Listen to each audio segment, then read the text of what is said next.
What's up guys, my name is Ace, and today we're going to be starting our breakdowns for the combat rigs in Infinite Warfare multiplayer. These combat rigs are kind of like the specialists from Black Ops 3, but they do have some key differences, and we're going to be going over that today as we cover our first combat rig, which is Warfighter. Let's get into it.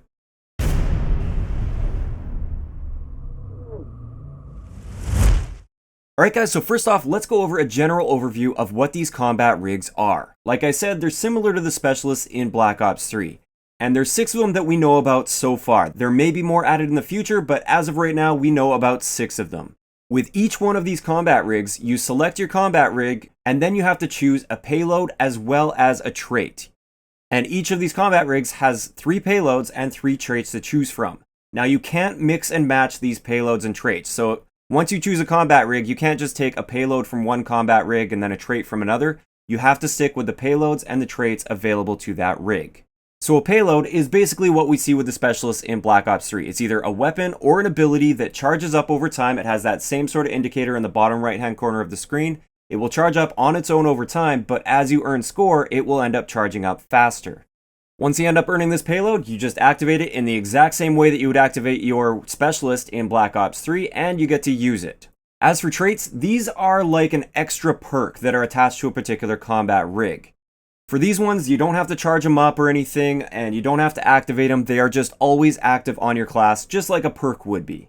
One other thing about rigs that I've been getting asked about a lot, and I was actually pretty surprised to see, is unlike specialists in Black Ops 3 where you pick your rig at the beginning of the game or before the game in the lobby and you had to stick with that for the whole game, you can change your rig mid-game if you want to.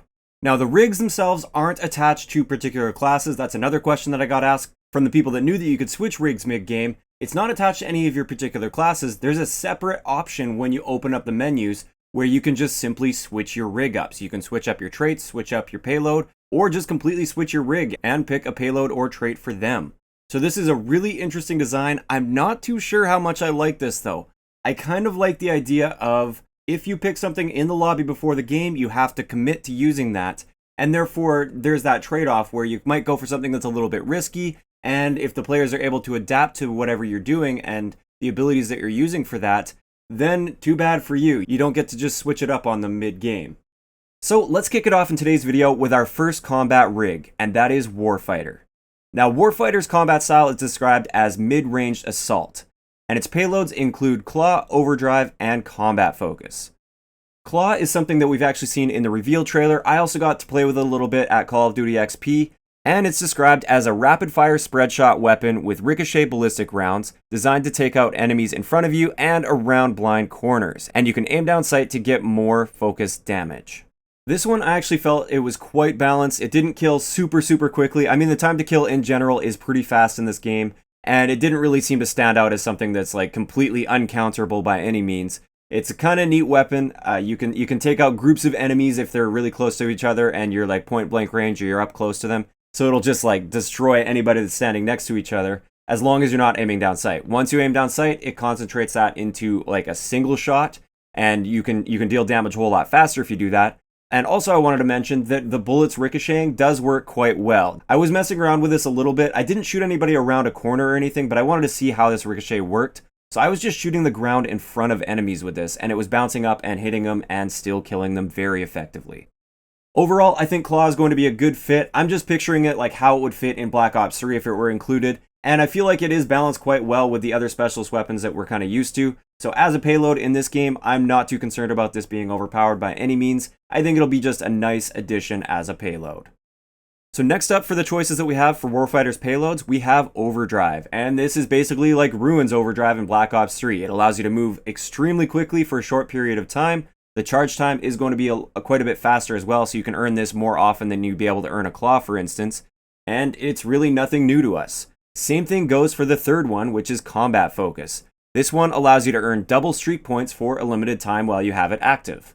It seems like it works exactly how it works in Black Ops 3, so it's great for getting those score streaks a little bit faster. So with Warfighter, those are the 3 payloads that you get to choose from. Now let's move on to the traits that we get to choose from. First we have Ping, and this one actually works a lot like the perk called Ping from Call of Duty Ghosts. Basically, anytime you kill an enemy, a little ripple sort of emanates out of their body on the minimap, and any of their teammates that are nearby will end up showing up on your minimap so you can go and kill them as well. A big difference here is, first off, it works for kills as well as assists. So if you shoot a guy and then your teammate finishes him off, you still get a ping on your minimap. And the second big thing, and this one is major, this ping shows up for your teammates as well, even if they're not running this trait.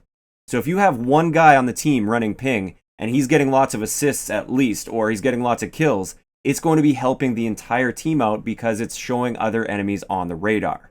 Now, one thing that I'm unclear about at this point, because I haven't had a chance to really test it, is whether or not Ghost counters this. So if I have Ghost on and an enemy that's using ping kills a teammate that's standing right next to me and I'm moving around and Ghost is like active, will I show up on the minimap?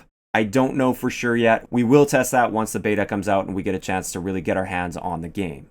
Overall, this trait is a little bit scary to see. It's something that can have a very big impact on the game, especially if somebody that's really good at slaying is using this, because it's helping the entire team. It's like having a constant UAV up. And I feel like it might be a little bit too powerful, but then again, a lot of the other traits in the game are also quite powerful, so it might not be that big of an issue. Moving on to the next trait that we can choose, this one is called Persistence. And with this one, score streaks no longer reset when you die, but it takes a higher point value to attain that streak, and you can only earn each of your score streaks once in a single match. So this is essentially like bringing the support package back, but you do have to earn a whole lot more score in order to get the score streaks, and as long as this is balanced properly where you have to get a lot of score, so like the average player isn't going to be always earning the top score streak by using this, then I think that's fine. I also like the fact that you can only earn your score streaks once in a single game. So that way, a really high score per minute player that's constantly earning tons and tons of score, they can't just start looping through the top streak over and over again in a single game. They only get an opportunity to earn that once. So with this one, I think a lot of people are concerned about it, and I think that concern is somewhat valid, but as long as it's balanced properly to the point where some noob just can't earn the top streak like every single game while using this, I think it will be just fine. So finally, for traits for Warfighter, we have Resupply, and Resupply will resupply your lethals and tacticals by picking up scavenger bags after successful kills with bullet weapons. Now this one to me is kind of interesting. I don't see why people would really want to use this over some of the other traits in the game, simply because Scavenger is also there as a perk, but apparently that Scavenger will only refill your ammo for your weapon, and it won't replenish lethals and tacticals. You basically need to use this Resupply trait in order to get lethals and tacticals replenished. And also, it seems like only bullet weapons will allow you to resupply your lethals and tacticals while using this trait. So honestly, I don't really see people using this one too often. Maybe I'm wrong, but I just feel like there are far better choices. Even within this one, Ping and Persistence are much better choices in my opinion over Resupply. So there we have it. Those are all the payloads and traits for Warfighter. Now for me personally, just having a look at this, I think I really do like the Warfighter Combat Rig, and I will likely be using it a fair amount. As for the payload and traits that I'm going to pick, I feel like I would really like to use Combat Focus combined with Ping. I think that would be a great setup for getting lots of score streaks, because you can use that Combat Focus to double the score that you're earning while it's active, and then Ping, it helps you, it helps your teammates. I think it's just going to be a great way to rush around the map, get tons and tons of score, and get those score streaks up. Plus, Persistence doesn't really resonate with me very well because it only allows you to earn your score streaks once per game, and I'm a player that likes to loot through the score streaks, and I'm also generally pretty confident in going on score streaks without dying. So I'd like to know two things in the comment section below. First off, which one of the combat rigs would you like me to cover next? We have Merc with his heavy infantry combat style. We've got Synaptic, which is designed for close quarters combat. We've got FTL, which is an assassin combat rig. We've got Striker, which is designed for tactical support. And finally, we have Phantom, which is a marksman style. Let me know in the comment section below which one of those you'd like me to cover, and I just might cover that one next. Also, I am going to put annotation links here so you can just click on whichever one that you want to see, but these annotations obviously won't be active until those videos are made, so as it is right now, if you're watching this when this video just comes out, there likely won't be any annotation links, but as time goes on, I will add these annotation links so you can simply click the one that you want to see next. Also, the second thing that I wanted to know from you guys is if you're using Warfighter, the one that we covered today, which trait and payload combination do you think you're going to use most often? If you enjoyed the video, a like rating is always appreciated, and don't forget to subscribe for more if you haven't already. I'll talk to you guys next time.